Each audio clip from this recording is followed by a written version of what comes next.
Olá a todos, sejam bem-vindos ao Nova Gênesis e a esse novo quadro por aqui, o Diário de Bordo, que se trata de áudios vindos diretamente de conversas entre a tripulação. No vídeo de hoje vocês verão uma resposta cabalística do nosso capitão Aleph Hofer para uma pergunta sobre a enigmática declaração da unidade de Deus, Shema Israel, presente no livro de Deuteronômio. Essa pergunta surgiu a partir de um vídeo do canal Boas Novas de Israel. Então vamos rodar um trecho desse vídeo para vocês terem um contexto. E depois colocaremos a pergunta do Lamed e a resposta do mestre Aleph. Lembrando que por ser um áudio descompromissado de WhatsApp, a qualidade do som pode estar baixa. Bom, dito isso, vamos ao vídeo.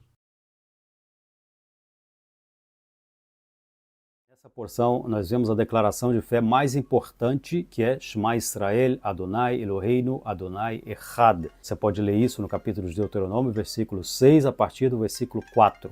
Shema Israel, Adonai Eloheinu, Adonai Echad significa escuta Israel. O Senhor é nosso Deus, o Senhor é um. E aqui está a declaração que vai diferenciar o povo de Israel dos outros povos. Não vai fazer dele melhor do que os outros povos, mas essa declaração de fé é a que vai modelar o povo, à diferença de outros povos que veem que Deus pode ser vários, que Deus pode ser tudo e que tudo pode ser Deus, como na visão panteísta, por exemplo. Essa visão aqui de Deus como um, a palavra Echad significa um. É interessante lembrar também que no livro de Bereshit, quando Hashem diz que Adam e Havá, o homem e a mulher, quando se unem, eles vão ser Basar Echad, uma só carne. Então esse imperativo de dizer, escuta Israel, Shema Israel, Adonai Eloheinu, Adonai Echad, escuta, preste atenção que Hashem é um. Inclusive na declaração do Shema, na escrita da Torá, a letra Ain depois do Shema se encontra maior do que as outras. E no final, quando diz Echad, a letra Dalet está bem maior do que a letra comum Dalet, justamente para que não haja nenhuma confusão. Porque Shema, se você trocar o Ain pelo Aleph, Shema pode significar talvez, mas Shema com Ain no final significa escuta, ouça. E Echad, o Dalet, se for trocado pelo Resh, pode ser Acher. Então, Hasve Halila, se fosse o contrário, seria talvez o Senhor é outro.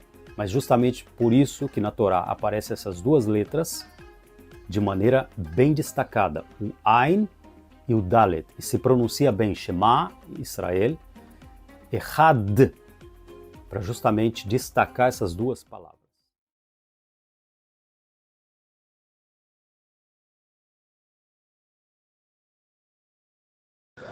Tem três explicações sobre essa questão do Shema Echad, da Confissão de Fé de Israel, e as três são heréticas hoje.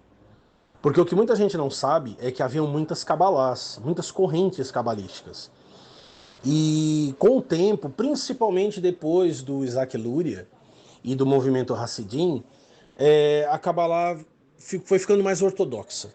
Ela ainda tem rompantes místicos, mas ela foi se tornando mais ortodoxa. Então, as três explicações para essa questão das letras no Shema Echad, né, Shema Israel, Adonai Eloheinu, Adonai Echad. As três explicações são heréticas. Primeiro, vamos observar. O Ain, no final do Shema, aparece na Torá maior, como o cara falou aí. E o Dalet também aparece maior. E ele fala da possível troca das letras. Mas percebe uma coisa, isso só funciona para o Errad, porque o Uresh e o Dalet são letras muito parecidas, mas o Ain e o Aleph não são. Tudo bem, você poderia até ocasionalmente confundi-las, de repente não está bem grafado ali, pelo desgaste de um manuscrito, ok, mas elas são letras diferentes. Ainda assim, elas são letras diferentes que você tem menos facilidade para confundir. É possível, mas não é tão simples, não é tão fácil, não é comum acontecer. Ainda mais quando você está numa declaração de fé tão importante que é da unidade de Deus.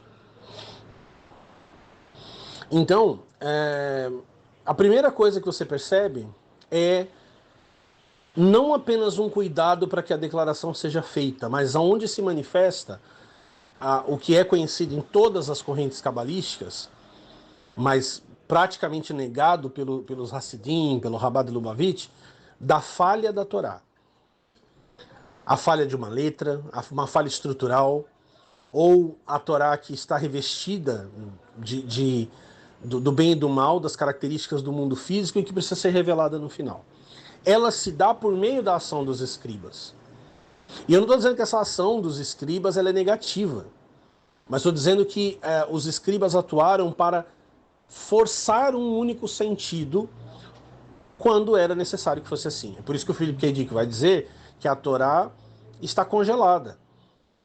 É por isso que no Novo Testamento a Torá é comparada com a pedra, com a sombra, certo? Então vamos às explicações. Primeiro, o Errad.